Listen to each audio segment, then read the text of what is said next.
Shalom, shalom, paix à tous. Vous êtes sur votre émission La Voix de la Vérité. Je suis Arsène Akora. La Voix de la Vérité, c'est la vie chez vous, la vie en vous. La Voix de la Vérité, c'est la solution à tous vos problèmes et la réponse à toutes vos questions. Suivez l'émission La Voix de la Vérité tous les jours et votre vie ne sera plus jamais la même. Pour toutes vos préoccupations, appelez-nous au 01 48 60 79 58 et envoyez-nous tous vos témoignages sur le numéro WhatsApp 01 92 37 70 97. Vos témoignages sont des louanges à Dieu et vos témoignages permettent de produire et de renforcer la foi de quelqu'un d'autre pour qu'il ait aussi ses miracles comme vous.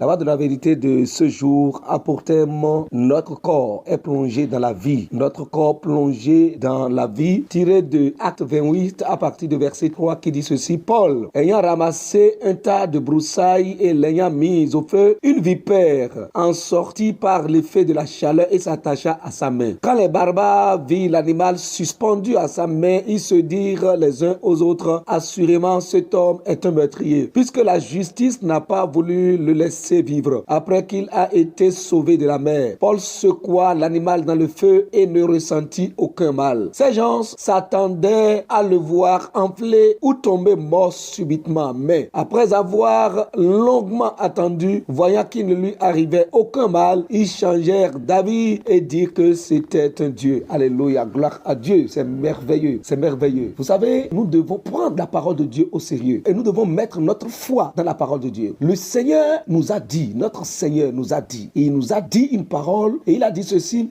il dit que ceux qui croiraient en lui, nous qui avons cru en lui, vous qui avez cru en lui, le Seigneur a dit que si nous buvons quelques breuvages mortels, il dit cela ne nous fera aucun mal. Il dit s'ils boivent quelques breuvages mortels, ça veut dire que si un produit ou un venin, ce qui endommage les organes du corps de l'homme, ce qui endommage le corps, ce qui détruit, ce qui ruine le corps, détruit le corps, ce qui apporte la mort dans le corps d'un homme. Il dit que lorsque cela entre dans mon corps, dans ton corps, si tu as cru, si quelque chose de mortel entre dans ton corps, il dit cela ne te fera aucun mal. Ça, c'est la parole divine, c'est la parole du Seigneur, c'est la parole de Dieu pour nous qui avons cru. Pour dire quoi? Pour dire que lorsque vous marchez dans la foi du nom du Seigneur, lorsque vous marchez dans la parole de la vérité, ton corps est différent du corps du païen. Le corps de celui qui a l'évangile du Christ ne fonctionne pas de la même manière que le corps d'un païen. Vos corps ne sont plus les mêmes corps. Nous sommes différents. Ton corps est différent du corps d'un incrédule. Ton sang est différent. Tes organes sont différents. Tes membres sont différents. Regardez ce qui s'est passé avec Paul. Ce qui est arrivé à Paul, c'est l'accomplissement. C'est la manifestation parfaite de la parole de Dieu. Ça a attesté que la parole est vraie. Ça a attesté que ce que le Seigneur nous a dit est vrai. Regardez, une vipère a mordu Paul. Et cet animal est resté suspendu à sa main pendant un temps. Et Paul a fini par secouer l'animal dans le feu sans ressentir aucun mal. Et la parole dit que ceux qui étaient là, les barbares qui étaient là et qui ont une connaissance parfaite sur l'animal et qui savaient que l'animal est dangereux et qui s'attendaient voir Paul tomber mort, ils ont attendu longuement. Et Paul a continué son discours. Paul a continué dans son enseignement. Gloire à Dieu. Ils ont attendu longuement jusqu'au soir et le venin n'a eu aucun effet sur le corps de Paul. Alors que quand l'animal avait mordu Paul, il se disait déjà que celui-là,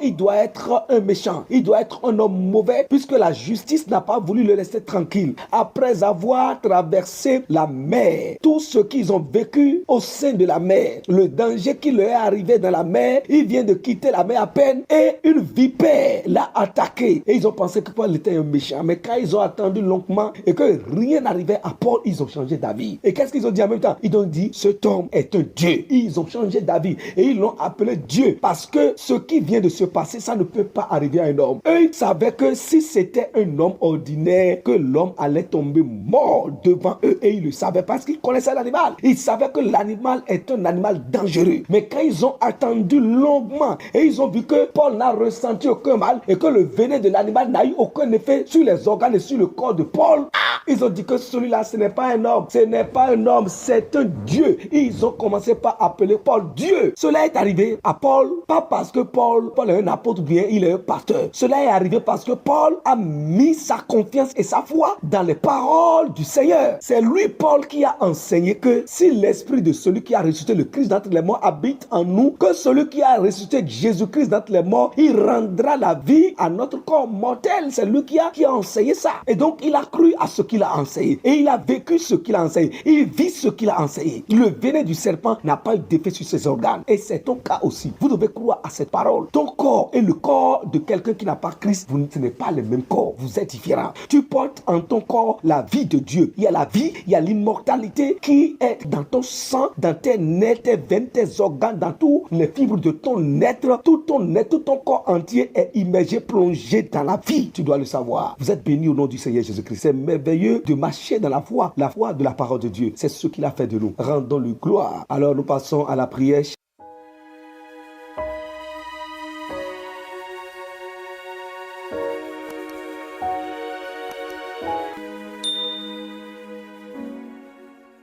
Cher Père Céleste, je te rends grâce, je te rends grâce pour ce que tu as fait de mon corps. Je te rends grâce pour l'opportunité que tu m'as accordée, d'écouter, de comprendre la parole. Merci pour ta parole qui est venue à moi. Merci pour le cœur que tu m'as donné et qui garde ta parole. Merci pour la grâce que tu m'as donnée de croire et de marcher dans la foi de ta parole. Et merci pour ce que ta parole a dit concernant mon corps. Merci pour ce que tu as dit concernant mon corps, concernant ma santé, concernant mes organes, concernant les membres de mon corps. Tu as dit que si je bois quelques breuvages mortels, que cela ne me fera aucun mal. Tu m'as dit de marcher sur les serpents, sur les scorpions et sur toute la puissance de l'ennemi et que rien ne me fera du mal. Père, merci parce que ta parole agit déjà dans ma vie. Ta parole travaille déjà dans ma vie. La parole de Dieu travaille déjà dans ma vie et je marche dans la vie. Mon corps fonctionne autrement que les corps des hommes qui sont dans le monde. Je déclare que mon corps est un corps divin. C'est le corps de Dieu. C'est le corps de Dieu. Et mon corps porte la vie de Dieu, l'immortalité de Dieu. Ce qui tue les hommes ne peut pas me tuer. Ce qui détruit le corps des hommes ne peut pas détruire mon corps. Ce que les hommes vont manger et cela va apporter la maladie dans le corps, je mange le même repas et ce repas que je mange renforce encore mes systèmes, me redonne encore la force au nom du Seigneur Jésus-Christ. Il n'y a rien de ce qui entre dans mon corps qui sera capable de rendre mon corps malade. Je suis toujours vivant, en bonne santé, en parfaite santé. Et chaque jour, mon corps devient plus fort et plus vigoureux. Au nom du Seigneur Jésus-Christ. Je ne marcherai pas dans la maladie, dans la mort, dans le nom du Seigneur Jésus-Christ. Parce que ce qui me concerne est différent de ce qui concerne le païen. Père, merci pour cette merveille. Merci pour tes œuvres merveilleuses accomplies dans ma vie. Gloire à toi, Seigneur. Au nom de Jésus, nous avons prié. Amen. N'oubliez pas d'envoyer vos témoignages sur le numéro WhatsApp, le 01 92 37 70 97. Et si vous voulez nous appeler directement, vous pouvez nous contacter sur le numéro 01 48 60 79 58. Vous êtes bénis. Amen. Shalom, shalom.